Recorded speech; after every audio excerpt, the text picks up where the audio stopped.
Hey guys, how's it going? Back again after a long delay. I know, I'm sorry. Life's been getting a little bit different for me lately, and I've just been focused and my mind has been set on a lot of personal stuff going on. Right now I'm in the midst of possibly having a new job in a few weeks. I mean, it depends. I just had a lot on my mind and I just haven't had time for you guys on some YouTube content, but today I have the day off because I'm going to see a chiropractor for my back. You know, since I gotta do some driving and stuff, I thought I'd do a nice little video for you guys again. I'll try to as best I can, obviously. So this video is gonna be about my top 5 mods you should do with your Toyota Tacoma. I'm gonna point out my personal top 5 and, you know, you guys let me know what you think. I find these all very useful and beneficial. I wouldn't tell you to get them if I didn't find them useful, obviously. I'm not going to just tell you to buy something just because I have it. So, let's get right into it. Yeah!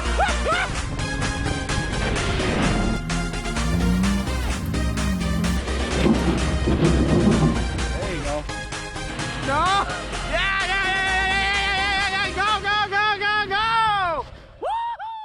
Alright, so you guys are aware of, if any of you watched my walk around video, I had a first couple mods done. My very first modification I did to this truck was indeed getting the AVS in-channel visors and the AFE dry filters. So that's the kind of mods I'm looking at here. I'm not looking at big numbers, but I might have like a little bonus one that, you know, if you really want a good mod, this is what you should get. So, but all these mods I'm going to discuss are fairly affordable. They're nothing like dramatic, like, oh my god, I don't want to spend that much just for something like that, right? So, no, these mods are all very affordable. They benefit the truck. They're very nice. You know, it's all perks in my opinion. I really don't see any cons to these. But like I said, as I go through each one, I will give my pros and cons if there's anything by all means to there. So first off, get rid of your stock filter on your intake. Get yourself an aftermarket replacement, and my recommendation is only a dry filter. So there's like 5 brands out there, you know. Get one that has a dry filter. K&N makes one for I think it's the Blackhawk series or something. Then there's the AFE dry filter. I have that. I've been going on almost 4 years with that. I mean, if you've even seen my dyno videos, you know, that kind of gives you a little eye-opener there. So that is the very first modification I recommend doing, simply for maintenance purposes and saving some coin, and also just for the off-roading experience. I needed my Timmies. Oh, that was my ears just killing me there. Oh, that one hurt, guys. Oh. Yeah, it's been getting a little muddy here lately, so my windows are kind of gross. But ask me if I care. Nope. So, but as I said, guys, the very first mod you should do, in my opinion, is replace your stock piece of crap paper air filter with a nice little aftermarket one. Not simply for any performance gains. Maybe there is a little bit.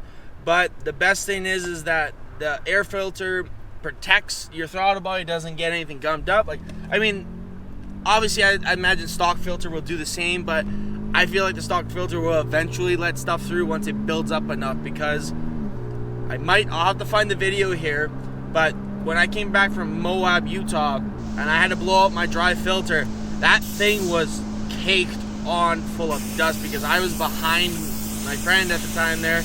And I just ate all dust. So, and if any of you guys have even seen, for example, the comparison of the TRD desert air intake, and you see the difference it makes from all the dust climates, kind of the same thing there. So, like, you know, you want cleaner air going through. You don't want to be sucking up all that dirt and whatnot, right? So I've been using it for 4 years, and I mean, my throttle body, I've actually cleaned it twice in the lifetime so far. I should probably be checking it again soon, though, just to see. But, I mean, I thought after all that stuff, I was like, oh, my throttle body and stuff, you know, there's got to be a lot of stuff, you know, built up in there, all the dirt and black, whatever. You know, it was actually fairly clean. And I've washed my air filter many times. I've blown it out many times. So, like, a dry filter benefits you simply for the maintenance purposes, though. So, I would definitely recommend that, simply just to save yourself some money. And also, if you're an off-roader, it'll benefit you there, because if, say, your filter gets wet or it's really caked on with dust or something, you don't have to replace it. And I mean, the factory filters don't always need replacing either, but they will degrade and all that there. I mean, they are pretty cheap there. I mean, there's a reason why they're like 10 bucks anywhere you find them, right? So the AFE filter, I think, is around the 60 to 80 bucks mark. I guess it depends on where you might buy it from. So, or maybe it depends on other brands you might look at too. Like I said, there's K&N. I don't know about any of the other brands, but I'm going to get another AFE one, I think. But we'll see. I might change it up to another brand if I see another brand I like there. I definitely don't think I'd care for K&N. I mean, I have my K&N on my Dodge truck, so that's why I went AFE this time. But now I want to see if there's another brand available. So that's my first mod I recommend to you guys there. The second modification you should definitely get, changing out your cabin air filter as well. Well, why would you want to do that? Well, K&N makes a rewashable, nice cabin air filter for you. Comes as a whole kit, and then you can get the cleaner kit as well and stuff like that. So I definitely recommend that, simply because it's nice to have a good, clean, fresh air and whatnot, obviously, because those filters are pretty bad. I mean, the one I can always think about is Buddy Derek there on 3GT. He pulls his out like after like 10, 15,000, and man, does that thing look gross. You know, same thing with mine. Like I mean, most of the time for cabin air filters, you can just slap them out, done deal. But I mean, I did like a deodorizer kind of thing there. I sprayed some little scent on it so that when it went through the vents, it kind of smells nice, so it worked. But I recommend getting the only K&N I'll ever run on this truck probably is that cabin air filter. That is my second mod I recommend you guys get. Just like I said, this is all for maintenance purposes. You know, it makes yourself easier there. You know, because if your cabin air filter gets gummed up, or you know, it's actually just really gross, you can't wash them because then the paper just degrades and they're garbage. So with the K&N filter there, it's basically like your aftermarket filters there. It's the material that they use for the filter. God, I cannot talk today. So, but that's my second recommendation, just simply because, like I said, maintenance purposes, you know, keeping your cabin air filter clean, because those things are priority. You want to keep your intake system clear and clean. You want to keep your cabin air filter clean, obviously, because otherwise you don't want to be breathing in, you know, who knows what. I mean, I've left mine for a while, but we're going to check mine out right now, too, and see how bad it is, because it's been a while for mine. I did mine 4 months ago, 5 months ago. It was well before winter, so it's probably needs a little bit of cleaning. So, but I got the whole kit with it and stuff. You know, the spray that they give and stuff like that. So, and it's pretty easy to clean, nevertheless. I mean, it's a small filter by all means. So that's my second mod I recommend for you guys there. For my third modification done to the Toyota Tacoma that I really, really recommend, you know, like I said, I mean, kind of basing this all off of the off-roader perspective, but also how I feel as a truck owner for 4 years. I'm like, you know, if I walked in and wanted a brand new one to trade in on my old one here, what are my first mods to do? Well, those two things first. The third one is probably, I mean, this is kind of common for us across the board. Extend your breather line on the rear differential. This doesn't have to apply to everyone, obviously, because maybe you're not much of the off-roader, or maybe you don't have any, you know, water puddles and stuff, because, I mean, you don't even have to be an off-roader for this, because, I mean, look how cities flood sometimes, right? You know, and going to your truck and you might go splashing puddles or something, right? Or, you know, like, you're driving home and there's a huge puddle there and you want to hit it, or you have no choice but to go through, and you're like, oh yeah, I got a truck.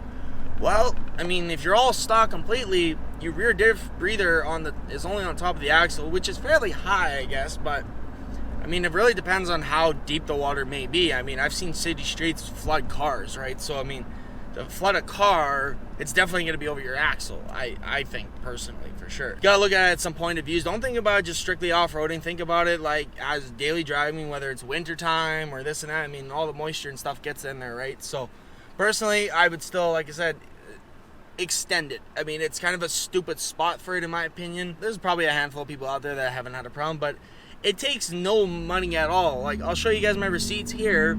I think I spent $50 on this, because you buy the little union bolts for the differentials. Oh my god. Woo! This Bobcat is going out of control. Oh my god, man. This Bobcat just was freaking out in the middle of the road here, and a car almost took it out. Damn. Oh, never a dull moment here, guys. Just saying. Okay, anyways, like I said, it cost me about $50. It was a union bolt that you put into the differential. Then you buy a new breather. I didn't use the old breather. I don't think it works with how you want to set it up. And then all I did was buy some fuel line from was it Princess Auto there. So you just buy standard fuel line, and I bought, I think it was like 15 or 20 feet. So have a little bit more, obviously, and run it up to your tail light. Do not run it behind beside your gas cap there. Honestly, guys, I find that to be stupid, because have you guys seen how much dirt and water can actually get into there? I mean, unless I'm going crazy, this guy, what the hell? You fucking slam in front of me like that. This guy just literally swerved in between lanes just because he's in a fucking rush. Like, what a douche canoe, man. I hate people, man. I hate people. So, yeah, I would definitely recommend doing the rear diff breather mod simply for that matter, because it's worth it. It's beneficial, it keeps your shit going, you know, it's great. Can't go wrong with it. Yeah, like I said, guys, there's number 3 there for the rear differential breather mod there. What you could do is, in a sense, if you say you don't need to actually do that at all, you know, that one doesn't include you, fine. My other suggestion then would be get some sort of armrests replacement done on here. Why would I care about this as a mod? Well, simply because if you drive this truck every day, or if you're going to go on road trips or something like that, your arm is going to get annoyed real fast. I'm not kidding. So when I went to Moab, I drove it for like a week. This was my first long trip with it and stuff. And driving on this was horrible. My arm was actually hurting. And then on top of that, these don't help either. Like, these are garbage. Like, I've been looking to get these replaced, but being that I haven't been back in the States and whatnot, and I didn't have enough funds last year when I went to the States in Georgia, couldn't do it. So, but I mean, otherwise I would have. But so, like, I mean, I look at this too, but I mean, this is where you get custom here. But this, you can actually get this not just from the guy that I recommended from my walk around video, but there's also a few cheaper replacements, but there's also some other companies that do it even with seat covers. I believe I've seen that they kind of cover the armrest there, because I mean, this one I have is just a slip-on. It's just Velcro. So I mean, but it still does the job pretty good because it's got a piece of padding under here, which is really nice. So that's where that comfort level comes in, and this just makes your driving so much better. So if you want to enjoy your truck on longer trips, more or less, definitely look at getting this done so it's just more comfortable, because you want to be comfortable on your drive. Obviously, if you're not comfortable, you're gonna be miserable, right? So personally, I find this, and it's not expensive either. Like, all these mods so far are under $100 US or Canadian, I guess you could say. So it kind of works out there. So that's my other recommendation if you don't care or want to do the rear differential bob. So substitute that for that one, I would say, for sure. Another recommendation I would say for some of the other guys that maybe be looking for another modification. The next modification you should get, one of my other very first ones, was floor mats. Why do you need new ones? Well, I mean, there is a lot of options out there now, and some of the factory ones are kind of better. But I still would recommend you getting a Husky Liner or a WeatherTech Liner or something like that. Something good, because you want to keep your carpet clean. Otherwise, you're going to destroy it. Unless you're an off-roader and you don't care. I mean, I've seen some guys rip out their carpets already, right? So I've had my Husky wheel liners in here for about 3 and some years now. And they are the best things you can ever do, simply because you're keeping your carpet brand new. It's not getting all the dirt packed in. I had to actually get my truck interior cleaned simply because with the factory floor mats I had on my 17, they're just those piece of crap little rubber ones that totally miss your footrest there, so it goes around. So with my foot there all the time, and it was winter time, my whole entire footrest was just caked in mud. My buddy spent probably, like, I think he said over an hour or two just on that specific spot just to clean it up.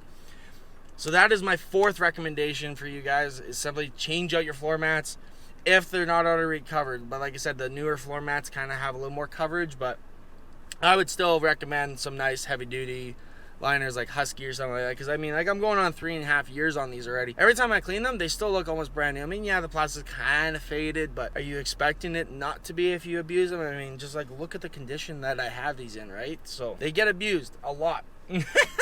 Doesn't bother me though, so that's what they're there for. I mean, they're cheap too. I mean, that's what I kind of like about the access cab. Everything's a little bit cheaper because I don't need anything for the back. You know, I just need everything for the front, more or less. Nothing in the back. I still got the factory ones in the back. So that is my fourth recommendation for you guys, simply because keeping your carpet clean, keeping your truck cleaner and stuff like that, and just overall, I mean, I kind of find these to be gripping a lot better too than the factory ones, because with the factory ones, they have all like their hexagons or whatever, there are little outlines in there. Those filled up with water and mud and stuff, and I actually was slipping on them every now and again because all the ice and stuff would build up.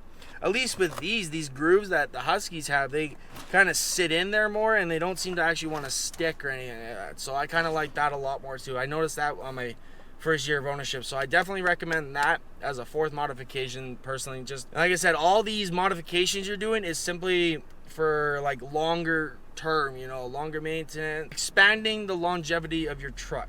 That's what I recommend here. So keeping your air intake system clean, keeping your cabin air filter clean, so you can breathe better, and then comfortability here, and then you've got keeping your truck cleaner. It's all these little things that will also benefit you in the long run, especially if you go to trade it in, because if you keep it in poor condition, they're not going to give you a good price for it, kind of thing, right? So just take care of your truck. That's I've been doing all these for years. I've never had one issue. All these things, other than the cabin air filter. The cabin air filter was one of my most recent ones. That's only been about a year with that there. So, but the air filter I've had for 4 years, right? So one of the first ones, Husky Liners are coming on close to that. The armrest is going on 3 years this summer for this already. So that's time's flying already for that, right? Highly, highly recommend it for sure. Just because, like I said, of all the little perks you get out of this stuff, right? So definitely look at that. Then for the fifth mod, all right, you guys are going to think I'm cheesy here. I know it. So the fifth mod, it's pretty typical, but it's also something that I also started with, again, like I said, within the first few months. This is what I was doing already. LEDs. Get yourself some LED replacements, whether it's Meso Customs for your map lights or your dome light, or just simply generic bulb swaps. I mean, even if you want me to hook you up with some bulbs, let me know. I mean, all you guys have to do is contact me, whether it's commenting down a name or finding me on Facebook. I have a Facebook page personally as well. I've contacted a few people that have commented on my YouTube. My Facebook page is Canadian Oxbeam Lighting. It's very easy to find me. So if you want to message me to get a hookup, let me know. I mean, people that are watching my content, you all get good pricing. So, I mean, if you tell me even your favorite video, I'll probably discount you even a little bit more, just because of, it's appreciation of me there. So, because with me as a dealer, I don't look to get big money. I mean, if it was my job, it'd be a different story, but it's not. It's just a side gig, something I have fun with. So, my recommendation, yes, for the fifth one is get some LEDs, whether it's your headlights, high beams, turn signals, reverse lights. Technically, even under $100, you could still do hood brackets. You could do a light bar even too. So, I mean, there's a variety. I mean, you can easily get a 30 to 32 inch light bar and put it down on the lower grill. I mounted mine on the crash bar and just used some thick spacers kind of thing. Just use that. You don't have to spend a dramatic amount. Or if you want to look at some brackets for your hood for some ditch lighting and then put some pods on, well, I can hook you up with some cheaper pods, obviously. Secondly, MBRP off-camber fabrication brackets are freaking cheap. I think they're like $50, if that. So, and I can get you guys a set of lights well under 50 or around $50 even too. I mean, there's a variety, obviously, right? So it depends on what you like. So that is my recommendation for top 5 mods that you should get. Just a peace of mind here for you guys. Yes, LED headlights, it's a hit and miss with them. So far with mine, if you watch any of the other videos, they actually do pretty good. Even if you don't do your low beams, you keep your halogens for a low beam, do them for a high beam. LEDs in our high beams is actually very beneficial, without a doubt. I don't see anything wrong with it unless it's a very cheap bulb that won't focus light. So, but mine do pretty good down the road. So, if you want a hookup on that, I mean, just let me know too. Like I said, guys, I do these little things and it just makes the truck better. LED reverse bulbs, I'll tell you right now, those are the best things ever, especially for a backup camera. Looking at a few of these pictures here, then when I swapped out to the Oxbeam ones, they make a world of a difference, just for the little things. And that's what I look at. I always look at the little things. I don't look at always a big picture or big things. Look at the little things and, just, it makes everything come together and everything's nicer, like you're happier all around, I got my comfortability on my long drives. My floor mat stays clean because I'm caked in mud right now, because this is the season for mud. I don't have to worry about my intake system ever because that dry filter, keeps everything clean. And, if I ever have an issue, I can easily just pop it off 2 seconds and smack her around and put her back in, Oh yeah, my cabin air filter's smelling. Well, I don't have to go anywhere, grab a new one or order a new one. Take it out, bring it inside, clean it up, spray some freshener on it, slap it back in within 15 minutes. You know, and like I said, rear diff breather mod, that's personal choice, but also a decent recommendation I find for this truck. Because like I said, the breather sits right on top of the axle there. So, and then, you know, like I said, all that there. So it's just all those little things will make you enjoy your truck way more. Absolutely. To conclude this video, what I'm going to tell you guys is probably one of the most expensive mods you will ever do to this truck. That honestly I think is probably the best thing ever. I mean, this is obviously debatable, but this is for me as an owner right now, because I honestly think that anyone that buys this truck, the first thing you should do is probably buy OV Tune. Honestly, like, just go ahead and buy it. I mean, you don't have to. From my point of view on it, if I was a brand new user and I went to go buy it, you can buy the tune pack, but if you don't want to buy that tune pack, as far as I can see, I mean, on the forums for VF Tuner there's a whole forum specifically for guys that have made their own tunes or modifications. So therefore, you can just download those tunes and go right to town with it. You don't have to have OB Tunes tune pack in order to do it. But that being said, if you have these other files, you probably can't. I imagine you could being allowed to edit any file that you get. But I'm just saying, like, you don't have a base file to start with, so therefore you're running someone else's tune the entire time. You're not actually running OV Tunes tune pack and then tuning off of that if you want to be. So that is my bonus recommendation as a mod to fill in any possible substitute. You know, like I said, it is a little bit of money. It is the most money that you will spend for a modification. There will be other people that will just tell you to re-gear. Sure, yes, re-gearing is definitely probably the best situation for it. But not everyone's ready to fork over $3 or $4 grand to install. I mean, I just got quoted my local Toyota boys for a re-gear. Doesn't matter which gear I go, it's the same price from them. And I was going to go for 88s. But they also have bump stops added onto the equation. But either way, I think I'm looking at about $4 or $5 grand total for re-gearing this truck. Not something that I can just easily do, you know, like at least with OB Tune you can kind of maneuver it, you know, it's a fourth of the actual price. So I mean, it's kind of hard not to, you know, do one or the other. I mean, both are beneficial. Some people are so stubborn though that they will say it doesn't benefit you all. I call that absolute BS. I mean, I have a handful of videos to show you guys of OV Tune and how it works and how I've thought about it for a year. You know, if you want more info, go look at that. I will be doing more OV Tune videos soon. I want to do a very good comparison for you guys. What I want to do is actually a stock tuning versus OV Tune. So I literally will do a side-by-side comparison for you guys to show you what exactly has changed, what differences there are, and all that, yada, yada, yada.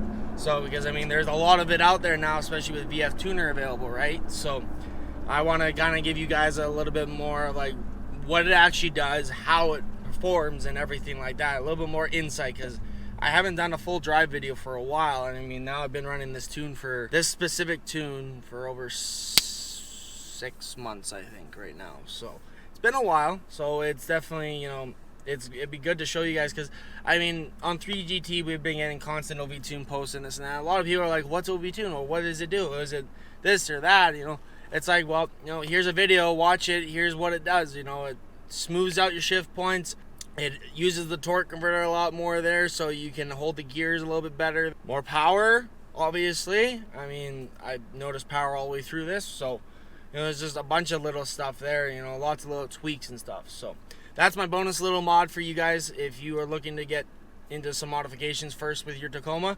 These are mods I would suggest buying right when you get the truck, kind of thing. So, because like I said, it's better overall, because personally, like, if you go into the research that Matt has done specifically for this truck, these trucks from factory are absolute garbage. Yes, I have no complaint, but when you go into the details about it more and start looking at it all, you start seeing actually like how much crap it actually is. Like 18 different maps to drive the truck. So basically every time you started it, there was a different map running. So therefore the truck was different every time.